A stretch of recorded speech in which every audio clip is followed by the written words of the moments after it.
Hello dear students, welcome back to our channel Gyan lab once again. तो अब हमको basically पढ़ना है मियोसिस के बारे में। हमने सेल साइकिल अच्छे से पढ़ लिया, सेल डिवीजन चैप्टर का हमने माइटोसिस अच्छे से पढ़ लिया, हमने टाइप्स ऑफ सेल डिवीजन में माइटोसिस बहुत डिटेल में पढ़ा।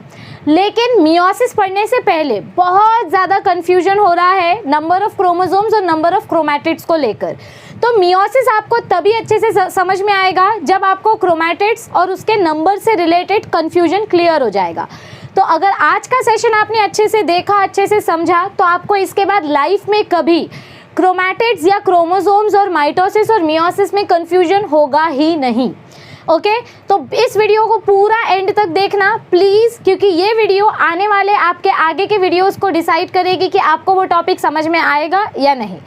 तो चलिए सबसे पहले क्विकली रिवाइज करते हैं हम सेल साइकिल। सेल साइकिल में हमने क्या पढ़ा था? सेल साइकिल में 3 फेजेस होते हैं, बेसिकली 4 फेज होते हैं, ठीक है। सेल साइकिल में 2 फेजेस होते हैं, एक होता है इंटरफेज। इंटरफेज में आता है G1 phase, S phase, G2 phase, इसको हम बोलते हैं इंटरफेज। इस फेज को हम क्या बोलते हैं? इंटरफेज। सो इंटरफेज में आपके 3 फेजेस आते हैं और फिर उसके बाद आपका आता है M फेज। ये आपका क्या आ जाता है? This is your M phase. M phase 2 type के होते हैं, माइटोसिस और मियोसिस। तो बेसिकली मैं आपको सेल साइकिल क्यों रिवाइज करवा रही हूँ? ये जो S फेज है, ये S फेज बहुत इंपॉर्टेंट है। S फेज में हमने क्या पढ़ा था? DNA replication. S फेज में हमने क्या पढ़ा था? DNA replication. समझो हमारी बॉडी में 2 टाइप के सेल्स है, समझो नहीं, मैं ह्यूमन बॉडी की ही बात कर रही हूँ। तो ह्यूमन बॉडी में 2 टाइप के सेल्स होते हैं, एक होते हैं सोमैटिक सेल्स और एक होते हैं रिप्रोडक्टिव सेल्स, जिनको हम जर्म सेल्स भी बोलते हैं। कौन से 2 सेल्स मैंने आपको बताए? एक होते हैं सोमैटिक सेल्स और एक होते हैं रिप्रोडक्टिव सेल्स, या जिनको जर्मिनल सेल्स या जर्म सेल्स भी बोला जाता है। सोमैटिक सेल्स डिप्लॉयड होते हैं। सोमैटिक सेल्स कैसे होते हैं? हमेशा डिप्लॉयड होते हैं, यानी कि इनके अंदर कितने क्रोमोसोम्स देखे जाते हैं? 46 क्रोमोसोम्स। डिप्लॉयड मतलब क्या होता है? 46 क्रोमोसोम्स, जिसको आप 2n से डिनोट करते हो। और जो आपके रिप्रोडक्टिव सेल्स होते हैं, रिप्रोडक्टिव सेल्स जो हैं ये हैप्लॉइड होते हैं। रिप्रोडक्टिव सेल्स का दूसरा नाम है जर्म सेल्स, जर्मिनल सेल्स, या इनको आप गैमेट्स भी बोल सकते हो। रिप्रोडक्टिव सेल्स को हम क्या बोलते हैं? गैमेट्स, यानी कि स्पर्म और ओवम।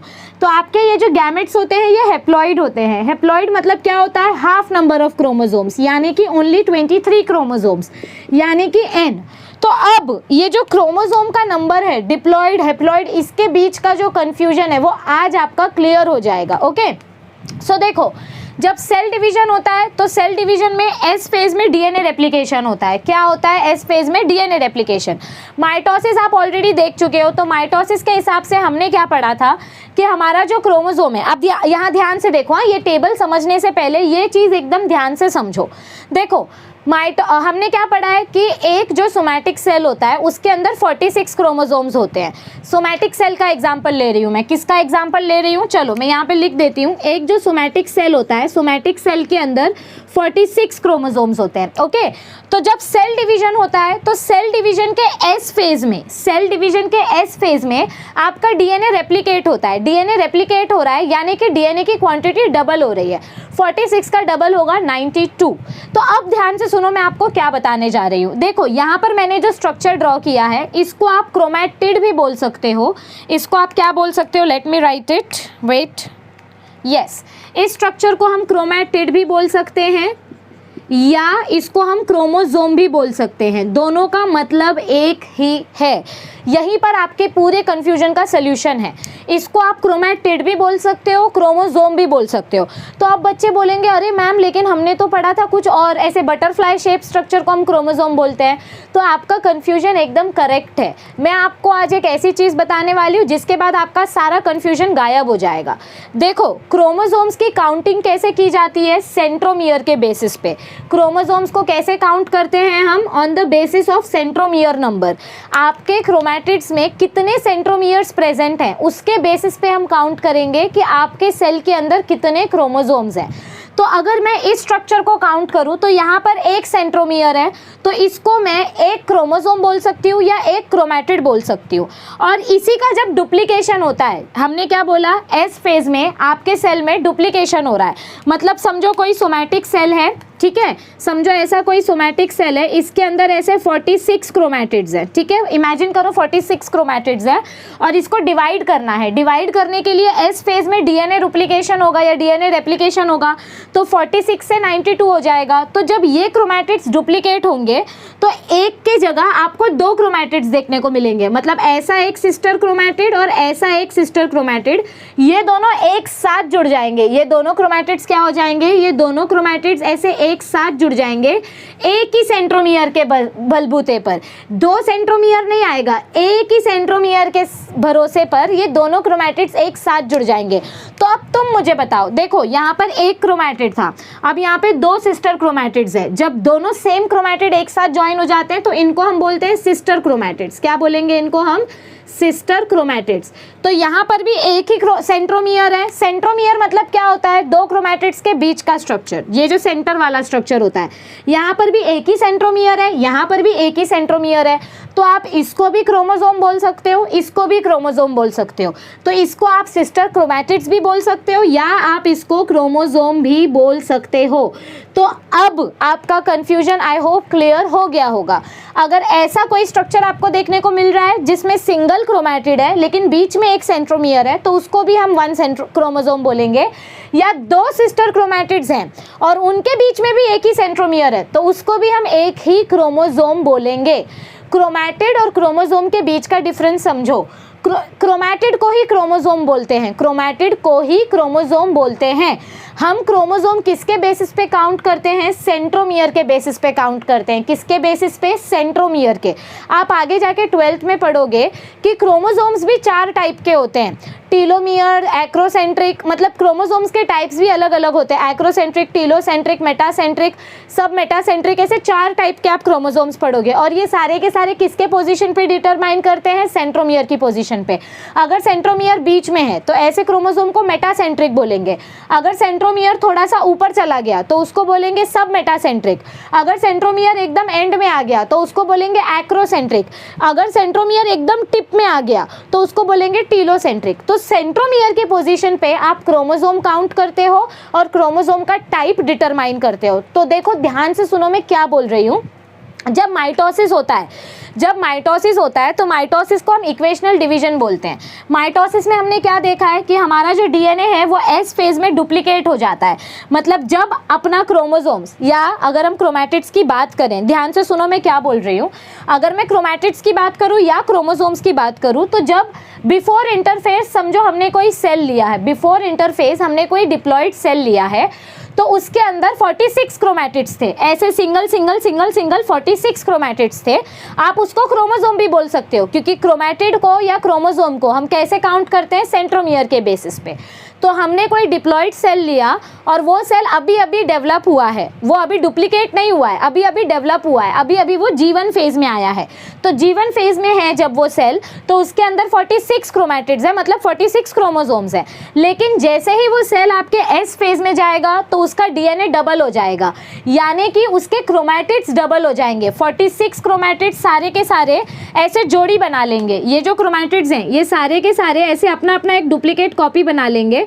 तो आपको क्या देखने को मिलेगा, क्रोमैटिड का क्वांटिटी डबल हो गया। पहले सिंगल 46 क्रोमैटिड थे, अब डबल करके टोटल 92 क्रोमैटिड्स हो गए। लेकिन ये क्रोमैटिड्स अलग अलग नहीं होते हैं, ये क्रोमैटिड्स ऐसे अलग अलग अगर अरेंज रहेंगे तो 92 क्रोमोसोम्स हम काउंट करेंगे। लेकिन हमने ऐसा कभी नहीं देखा है कि ये क्रोमैटिड्स ऐसे अलग अलग रहें। ये क्रोमैटिड्स ऐसे नहीं रहते हैं, ये क्रोमैटिड्स कैसे अरेंज्ड रहते हैं, एक साथ जुड़े हुए रहते हैं। और इसीलिए इंटरफेस के पहले आपको 46 क्रोमैटिड्स देखने को मिलता है, लेकिन इंटरफेस के बाद क्रोमैटिड्स की क्वांटिटी डबल हो जाती है और आपको 92 क्रोमैटिड्स देखने को मिलते हैं। लेकिन अब भी हम इसको 46 क्रोमोसोम ही बोल रहे हैं, क्योंकि मैं आपको बार बार बोल रही हूँ क्रोमैटिड डबल होता है लेकिन सेंट्रोमियर डबल नहीं होता है, क्योंकि दोनों सेंट्रोमियर फ्यूज होके एक ही सेंट्रोमियर बन जाते हैं। ये देखो, जब क्रोमैटिड्स डुप्लीकेट होते हैं तो इनका सेंट्रोमियर चिपक के एक ही सेंट्रोमियर बन जाता है। तो 2 क्रोमैटिड्स का एक ही सेंट्रोमियर काउंट होता है और इस वजह से भले ही आपके सेल के अंदर 92 क्रोमैटिड्स हैं, लेकिन ये 92 क्रोमैटिड्स एक दूसरे के साथ चिपके हुए हैं। इसीलिए अब भी हम क्या बोलेंगे कि अब भी हमारे सेल में 46 क्रोमोसोम्स है। सो बिफोर इंटरफेज और आफ्टर इंटरफेज ये डिफरेंस आपको याद रखना है। बिफोर इंटरफेज तो सिंपल है, एक क्रोमैटिड मतलब एक क्रोमोसोम, लेकिन आफ्टर इंटरफेज पूरा डीएनए डबल हो गया, यानी 92 क्रोमैटिड्स बन गए। लेकिन ये अलग अलग नहीं है, ये सारे के सारे क्रोमैटिड्स एक साथ हैं, जैसे चप्पल की जोड़ी को आप अलग नहीं रख सकते। सो यहाँ पे ये सारे सिस्टर क्रोमैटिड्स, इसीलिए तो इसको सिस्टर क्रोमैटिड्स बोला जाता है, क्योंकि एक दूसरे के साथ हमेशा चिपक के रहते हैं। They are the member of the same family. So इनका सेंट्रोमियर अलग नहीं होता है, एक ही सेंट्रोमियर से दोनों सिस्टर क्रोमैटिड्स चिपक जाते हैं। और आपको एक ही चीज़ याद रखनी है, सेंट्रोमियर काउंट करना है। आपको क्या काउंट करना है? सेंट्रोमियर काउंट करना है। 46 सेंट्रोमियर है मतलब 46 क्रोमोसोम्स। बाकी कितना क्रोमैटिड्स है वो सब बाद में जाए, लेकिन 46 सेंट्रोमियर है तो 46 क्रोमोसोम्स। क्रोमैटिड्स 92 है लेकिन सेंट्रोमियर 46 है तो 46 क्रोमोसोम्स। अब इंटरफेज के बाद क्या होता है? आपका सेल एम फेज में जाता है, मतलब माइटोसिस करेगा। तो माइटोसिस में क्या होता है? माइटोसिस में आपका सेल डिवीजन होता है। तो माइटोसिस में आपको क्या देखने को मिलता है? अभी भी जब माइटोसिस चल रहा है, अभी माइटोसिस कंप्लीट नहीं हुआ है, अभी माइटोसिस चल रहा है, तो एनाफेज में आप क्या देखते हो? 46 क्रोमोसोम्स नीचे, 46 क्रोमोसोम्स ऊपर, यानी कि 46 क्रोमैटिड्स नीचे, 46 क्रोमैटिड्स ऊपर। तो अभी भी माइटोसिस खत्म नहीं हुआ है, माइटोसिस अभी भी चल ही रहा है। और माइटोसिस के प्रोसेस के बीच में आपको क्या देखने को मिल रहा है? 40 एनाफेज की बात कर रही हूँ मैं। कौन से फेज की बात कर रही हूँ? एनाफेज। एनाफेज में हम क्या देखते हैं? 46 क्रोमैटिड्स एक तरफ, 46 क्रोमैटिड्स दूसरी तरफ। तो अभी भी सेल के अंदर 92 क्रोमैटिड्स हैं, लेकिन उनको हम काउंट क्या करेंगे? 46 क्रोमोसोम्स। तो यहाँ पे आपको थोड़ा सा कंफ्यूजन हो सकता है, इसको आप ऐसा कर सकते हो, एस्ट्रिक मार्क डाल सकते हो। अब यहाँ पे बच्चों को कंफ्यूजन आएगा कि मैम क्रोमैटिड्स तो सेपरेट हो गए। देखो एनाफेज में हमको कुछ ऐसा स्ट्रक्चर देखने को मिलता है, एनाफेज में हमको कुछ ऐसा स्ट्रक्चर देखने को मिलता है। यहाँ पे आपके 46 क्रोमैटिड्स आ गए हैं, ये स्पिंडल फाइबर इसको खींच के लेकर आ गया है, और यहाँ पर आपके 46 क्रोमैटिड्स आ गए हैं। तो यहाँ पे आपको कंफ्यूजन हो सकता है कि मैम अब तो क्रोमैटिड्स अलग अलग हो गए और इनका सेंट्रोमियर भी अलग अलग हो गया, तो अब तो हमको इसको 92 क्रोमोसोम बोलना चाहिए था। लेकिन यही चीज़ है, यहाँ पे हम इसको 92 क्रोमोसोम नहीं बोलते, हम इसको 46 क्रोमोसोम ही बोलेंगे, क्योंकि ये फेज़ जो है आपके सेल डिवीजन का, जो एनाफेज है, ये सबसे शॉर्टेस्ट फेज़ होता है। ये फेज़ कब शुरू होता है और कब ख़त्म होता है पता ही नहीं चलता, मतलब सबसे कम टाइम का फेज़ होता है एनाफेज। तो ये फेज़ सबसे शॉर्टेस्ट फेज़ है, इसीलिए आप यहाँ पे काउंटिंग चेंज नहीं करते हो। भले ही ये क्रोमैटिड्स अलग अलग हो गए हैं, टेक्निकली देखेंगे तो 92 क्रोमोसोम्स, 46 इधर 46 इधर, लेकिन ये बहुत छोटा फेज़ है। एनाफेज खत्म होते ही तुरंत टीलोफेज आ जाता है, और इसीलिए इस फेज़ को अलग से नंबरिंग नहीं दी गई है। सो देखो मैं आपको क्या बता रही हूँ, माइटोसिस में जब आपका सेल डिवीजन होता है तो एस फेज़ में डीएनए डुप्लीकेट होता है। डीएनए जब डुप्लीकेट होता है तो ऐसा सिंगल क्रोमैटिड है तो भी हम उसको 1 क्रोमोसोम बोलेंगे, जब 2 सिस्टर क्रोमैटिड्स आ जाती हैं तो भी हम उसको 1 क्रोमोसोम ही काउंट कर रहे हैं। मैं बार बार बोल रही हूँ, क्रोमोसोम की काउंटिंग सेंट्रोमियर के बेसिस पे होती है। ये जो बीच में दिखाई दे रहा है आपको, ये सेंट्रोमियर है, सेंट्रोमियर के अकॉर्डिंग ही हम क्रोमोसोम की काउंटिंग करते हैं। सिर्फ एनाफेज में आपके सेंट्रोमियर्स अलग अलग हो गए, तो टेक्निकली यहाँ पे 92 क्रोमोसोम्स होना चाहिए था, लेकिन हम यहाँ पर अभी भी 46 क्रोमोसोम्स ही बोल रहे हैं, क्योंकि ये फेज़ बहुत छोटा होता है। मतलब आपने पलक झपकी और ये फेज़ खत्म, मतलब बहुत छोटा फेज़ होता है, तुरंत ये सेल डिवाइड कर देता है। ओके, सो यहाँ पे इसीलिए बोला गया है कि during mitosis also you see 92 chromatids, मतलब अभी भी आपको 92 क्रोमैटिड्स दिख रहे हैं, लेकिन इसको हम 46 क्रोमोसोम बोलते हैं। इसके पीछे थोड़ा सा कंट्रोवर्सी है, ये जब एक्चुअली आप माइक्रोस्कोप के नीचे सेल डिवीजन देखोगे तब आपको समझ में आएगा। और फिर लास्ट में जब पूरा सेल डिवीजन हो जाता है, लास्ट में जब पूरा सेल डिवीजन हो जाता है, जब आपको 2 नए डॉटर सेल्स देखने को मिलते हैं, तो यहाँ पे आपको 46 क्रोमैटिड्स देखने को मिलते हैं, यहाँ पे आपको 46 क्रोमैटिड्स देखने को मिलते हैं, और इन्हीं क्रोमैटिड्स को हम बोल देते हैं क्रोमोसोम्स। तो आपका जो पेरेंट सेल था इसमें भी 46 थे, और जो 2 नए डॉटर सेल्स मिले हैं इसमें भी 46 हैं। तो माइटोसिस में आपको सेम पेरेंट सेल में जितने क्रोमोसोम्स है उतने ही क्रोमोसोम्स आपको डॉटर सेल्स में भी देखने को मिल रहे हैं, इसीलिए माइटोसिस को हम इक्वेशनल डिवीजन बोलते हैं। क्या बोलते हैं? माइटोसिस को हम इक्वेशनल डिवीजन बोलते हैं। So after mitosis you can see 46 chromosomes जो थे, अब आपको 46 क्रोमैटिड्स देखने को मिल रहे हैं। ये काउंट 1 सेल के अकॉर्डिंग बताया गया, मतलब एक सेल में ये चेंजेस होते हैं, ठीक है। और अब हम देखते हैं मियोसिस। मियोसिस के बारे में तो आपको डिटेल में वीडियो अवेलेबल की ही जाएगी, लेकिन उसके पहले आपको थोड़ा सा उसका काउंटिंग समझना बहुत ज़रूरी है। यहाँ पे भी सेम कन्फ्यूजन होता है बच्चों को क्रोमैटिड्स और क्रोमोसोम्स के नंबर को लेकर। तो देखो आपका सेल समझो सबसे पहले तो हम डिप्लॉइड सेल लेंगे। मियोसिस भी कौन से सेल के ऊपर होता है? सिर्फ और सिर्फ डिप्लॉइड सेल के ऊपर ही मियोसिस किया जाता है। तो यहाँ मैं सोमैटिक कट करके यहाँ पे मैं लिख देती हूँ डिप्लॉइड सेल।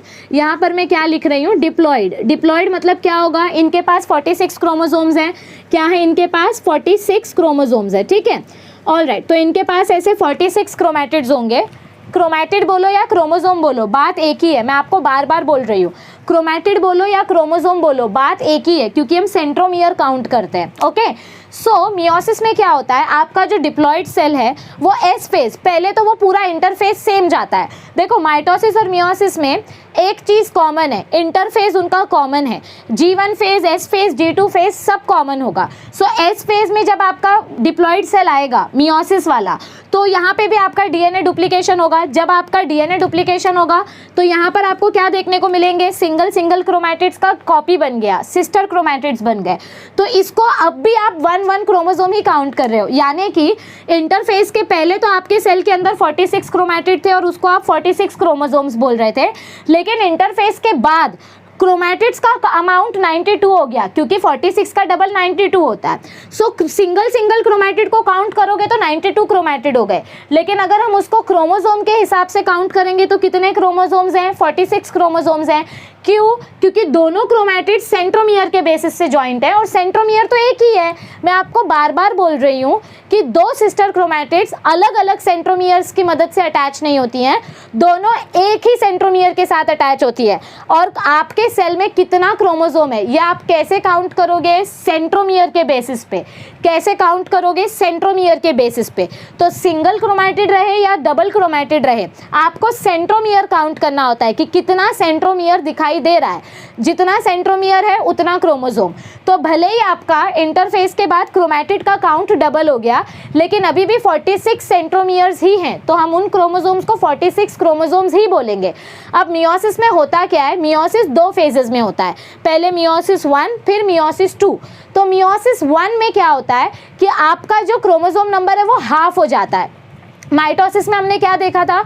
माइटोसिस में सेम पेरेंट सेल के जैसे डॉटर सेल मिल रहे थे, लेकिन यहाँ पे ऐसा नहीं होता है। मियोसिस में आपका जो पेरेंट सेल है उसका क्रोमोसोम नंबर हाफ हो जाता है। मतलब अगर आपके सेल के पास, आपके पेरेंट सेल के पास 46 क्रोमोसोम्स हैं, तो मियोसिस 1 में हाफ हो जाएगा, 23 एक सेल में, 23 दूसरे सेल में। ये मियोसिस 1 में होता है। और मियोसिस 2 में क्या होता है? मियोसिस 2 में इन्हीं 2 सेल्स का और कॉपी बनता है, यानी कि 23 करके और 2 सेल्स मिलते हैं। मतलब अगर मैं आपको मियोसिस का यहाँ पर डायग्राम ड्रॉ करके बताऊँ, देखो मियोसिस की वीडियो आप डिटेल में देखोगे तो आपको ज़्यादा कन्फ्यूजन होने की ज़रूरत नहीं है, कन्फ्यूज होने की ज़रूरत नहीं है, बट स्टिल आपकी तसल्ली के लिए I will quickly show it to you. समझो ये आपका डिप्लॉइड सेल है, इसके पास 46 क्रोमोसोम्स थे, या ओके, डिप्लॉइड पेरेंट सेल है, इसके पास 46 क्रोमोसोम्स थे। ये एस फेज में गया, एस फेज में जाने के बाद इसके पास क्या हुआ? मतलब इंटरफेज में गया, तो इंटरफेज में जाने के बाद क्या हुआ? इसके पास क्रोमोसोम्स 46 है, ओके, लेकिन क्रोमैटिड्स की मात्रा कितनी हो गई? देखो क्रोमैटिड्स में ऐसा ड्रॉ करती हूँ, इसके पास क्रोमोसोम्स 46 है लेकिन क्रोमैटिड्स 92 हो गए हैं। सो अब मियोसिस 1 में क्या होगा? मियोसिस 1 में M1 में क्या देखने को मिलेगा आपको? देखो यहाँ पे मैं लिखती हूँ, 1 मिनट। सी मियोसिस 1 में क्या होगा? मियोसिस 1 में आपको इस सेल का डिवीजन देखने को मिलेगा, मतलब हाफ क्रोमोसोम्स इधर, हाफ क्रोमोसोम्स इधर। तो मतलब इसके पास 46 क्रोमोसोम्स थे, तो अब इसके पास 23 और इसके पास 23, यानी क्रोमैटिड्स भी हाफ हो गए। तो क्रोमैटिड्स 46 का 92 का हाफ हो जाएगा, तो कितना होता है? 46 क्रोमैटिड्स इधर, 46 क्रोमैटिड्स इधर। तो आप ना सिर्फ क्रोमोसोम नंबर काउंट करो, क्रोमैटिड नंबर आपको पता होना चाहिए, लेकिन एग्जाम पॉइंट ऑफ व्यू से आपको क्रोमोसोम का नंबर याद रहना है।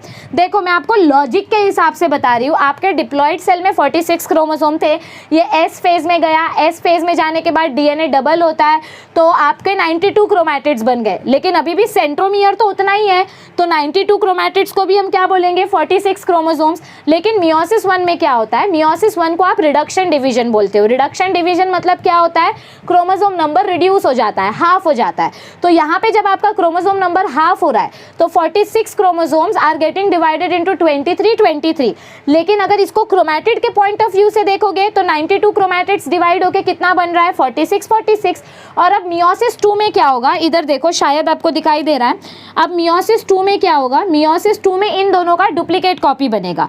मतलब इसमें से आपको 2 सेल्स देखने को मिलेंगे, इसमें से आपको 2 सेल्स देखने को मिलेंगे, लेकिन उनमें क्या होगा, इनमें आपको 23 क्रोमैटिड्स देखने को मिलेंगे। क्या देखने को मिलेंगे, इनमें आपको 23 क्रोमैटिड्स।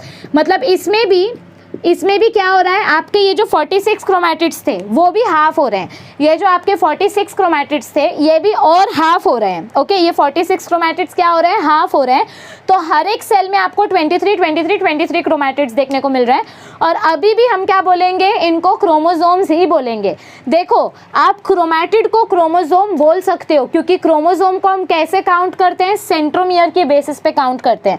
और इसीलिए मियोसिस के टेबल में हमको क्या दिखाया गया है, इंटरफेस के पहले आपके सेल के अंदर 46 क्रोमोसोम्स थे और 46 क्रोमैटिड्स थे। इंटरफेस के बाद क्रोमैटिड्स की मात्रा डबल हो गई, लेकिन उसको अभी भी हम 46 क्रोमोसोम ही काउंट कर रहे हैं क्योंकि एक इंटरफेस के एक क्रोमैटिड के पास भी एक ही सेंट्रोमियर होता है, 2 क्रोमैटिड्स के पास भी एक ही सेंट्रोमियर होता है। तो सेंट्रोमियर के बेसिस पे हम क्रोमोसोम नंबर काउंट करते हैं। मियोसिस 1 में क्या होता है, मियोसिस 1 में आपका सेल डिवाइड हो जाता है, हाफ हो जाता है। सो जब आपके 46 क्रोमोसोम्स 23 में डिवाइड हो जाएंगे तो क्रोमैटिड्स भी डिवाइड हो जाएंगे। तो 92 chromatids will get divided into 46। और इसका और एक डिवीजन होगा मियोसिस 2, क्योंकि 2 बार डिवीजन होता है। मियोसिस जो है 2 बार होता है, एक बार मियोसिस 1, एक बार मियोसिस 2। तो सेकेंड टाइम जब मियोसिस होगा तो सेकेंड टाइम के मियोसिस में वापस जो बचे हुए क्रोमैटिड्स है वो वापस डिवाइड होंगे और इस तरीके से आपको एक पेरेंट सेल से 4 डॉटर सेल्स मिलेंगे और ये चारों के चारों डॉटर सेल्स आपके हैप्लॉइड होंगे। और इन हैप्लॉइड डॉटर सेल्स को हम बोलते हैं गैमेट्स। क्या बोलते हैं, इन हैप्लॉइड डॉटर सेल्स को हम गैमेट्स। तो आपका जो मियोसिस है, मियोसिस के वजह से आपको गैमेट्स देखने को मिलते हैं। क्या देखने को मिलते हैं, आपको गैमेट्स देखने को मिलते हैं। तो आई होप आपको ये पूरा क्रोमोसोम नंबर और क्रोमैटिड नंबर का कन्फ्यूजन क्लियर हो गया होगा, मैं अच्छे से समझा पाई होंगी, क्योंकि इसके बिना मियोसिस समझना इज़ ऑलमोस्ट इम्पॉसिबल। तो बच्चे ना अपना सर पटकने लग जाते हैं, उनको मियोसिस समझ में ही नहीं आता है। तो अगर ये वीडियो आपको समझ में आई है तो ही आपको मियोसिस समझ में आएगा और आपका माइटोसिस और पक्का हो जाएगा। सिर्फ इतना याद रखो, क्रोमोसोम को कैसे काउंट करते हैं, सेंट्रोमियर के बेसिस पे। एक सिंगल क्रोमैटिड है तो भी एक ही सेंट्रोमियर रहेगा, 2 सिस्टर क्रोमैटिड्स हैं तो वो दोनों सिस्टर क्रोमैटिड्स भी एक ही सेंट्रोमियर की मदद से अटैच्ड होते हैं।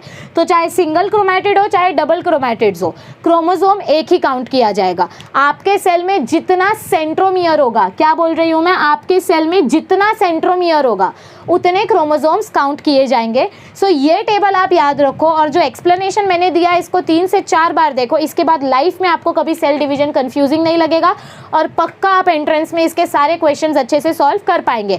अगर ये समझ में आ गया तो आपका एंट्रेंस का सेल डिवीजन टॉपिक 100% क्लियर हो जाएगा, क्योंकि ये एनसीईआरटी की बुक्स में भी नहीं दिया है, ये किसी बुक में नहीं दिया है, ये मैंने अपने एनालिसिस, रिसर्च और थियोरी को पढ़कर आपको ये वीडियो बताया है।